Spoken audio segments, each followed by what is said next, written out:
Okay, with this one, we're going to answer the question of, is Trump really that hard on China, like people are, or tough on China, like people are trying to assume? Now, in this thing, we need to look at on his policies. Now, if he were really that tough on China, we need to go under. Has he been able to get any type of agreement with them?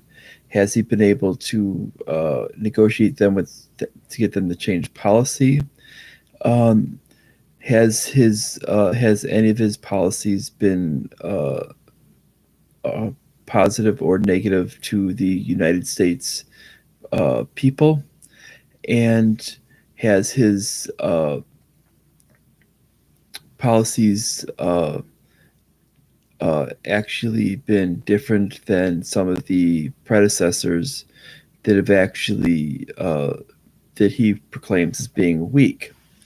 Now, first of all, let's look at his policy that on any type of trade deals. Now, when we start to look at this, we currently do not have any trade deals going with China. Now, if this were an actual vision of if there were any uh, strength to his position, we would actually see that he would have actually had an actual ability to make a trade deal by now. I mean, especially this long through his administration, specifically because of the United States being such a consumer nation, that he should have by now have gotten a trade deal done. Now, this should be considered very, very troubling for most people, that if they actually believe that he's really this strong of a negotiator, that he should have been able to get something done or something at least within the works by this point, at least a raw type of deal somewhere along the lines uh, to get something done. That should be number one, because we have not seen this. This seems to be that he is not exactly what we would call a strong uh, person against China. Number two is against their actual actions. Now, when we view their actual actions, we've seen that their aggression has actually gotten much larger since he's actually supposedly taken a strong stance. This means that he's not exactly been one to actually do anything. That means if he's not exactly doing anything, that means he's his any of his negotiation tactics would be considered weak at best. That means if he's a weak negotiator, that means he's not exactly being strong on China. Not being strong on China, which means we'd have to assume that he's being weak on China.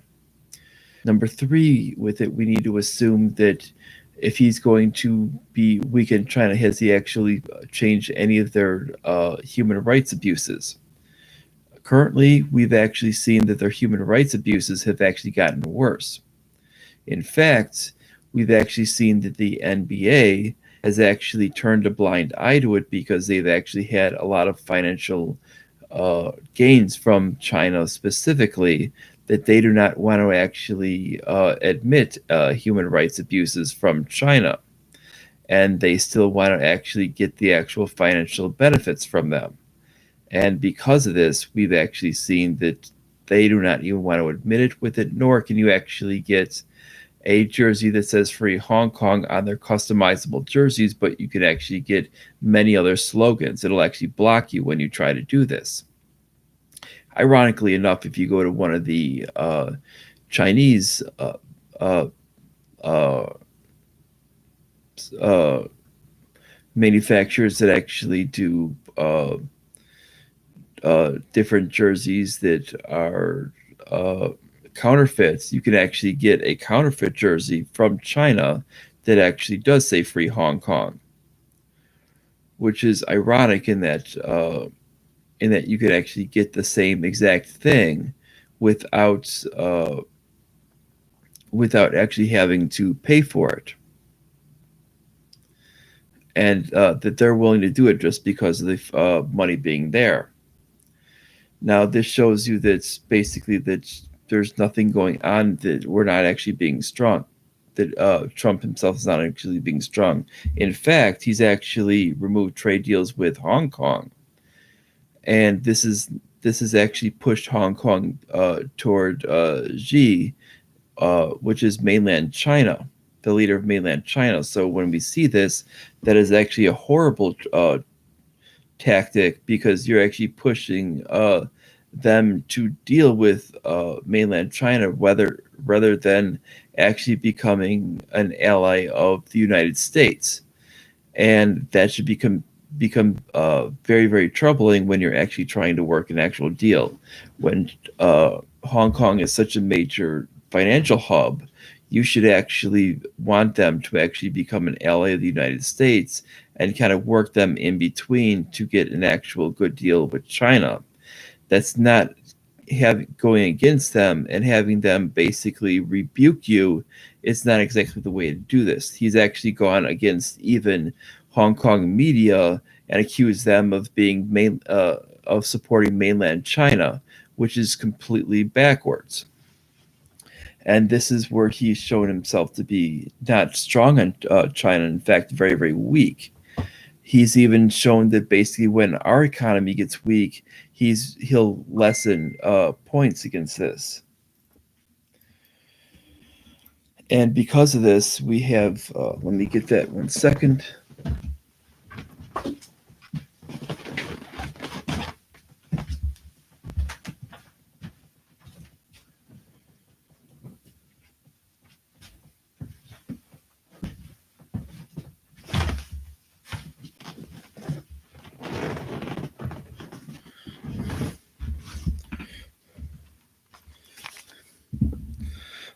Because of that, he's ends up being very, very weak on that.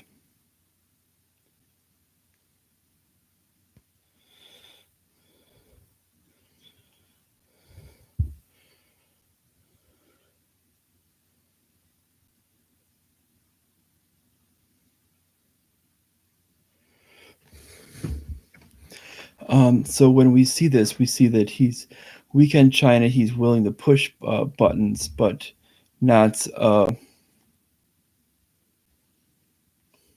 not willing to actually enforce any type of thing. And even when our economy goes south, he wants to do the lessen the tariffs that he was using on to strain their economy. Well, he doesn't understand how tariffs work. That it actually strains our economy because it hurts our people. Now, when we see this, we see that he doesn't really understand what he's doing. Now, this is not being hard on China. This is actually being hard on the U.S. And when we view this, we need to be viewing how this actually works. And we need to view that he's actually doing a very, very poor job in China. Now, if we compare this to Biden may be crony, but he would have a lot more open negotiations with China. Would China change their attitude? Probably not, but we would not have high tensions with them. Their likelihood of doing as much military exercise in the South China Sea would probably be less, because we wouldn't have a presence there. That's the whole point. We would rely upon the Philippines doing their own actions to fend off them, and allowing them their own autonomy, because obviously the Filipinos did kick us out. That's why we're not allowed in the area. Because of the actions of Barack Hussein Obama. And this is with over the last two presidents, we've actually angered the Philippines themselves. Their current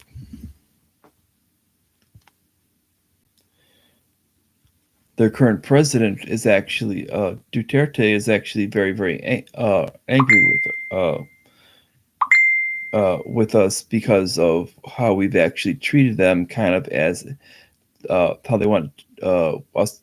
We want to treat them as a territory, yet we do not give them any type of respect. Now, this is a big problem.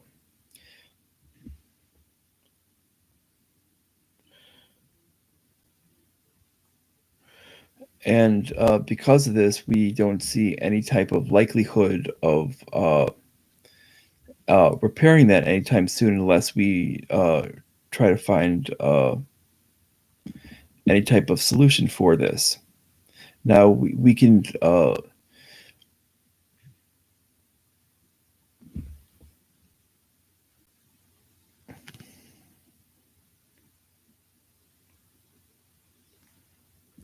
and then we can hope that we can actually get to some type of like normalcy with them. And with this, we can. But under Trump, with it, we've currently within the whole situation of East Asia, we've actually found that there has not been much normalcy, and he's angered a lot of people out there. Uh, Same ways with much of the world, whether he's actually isolated much of the world.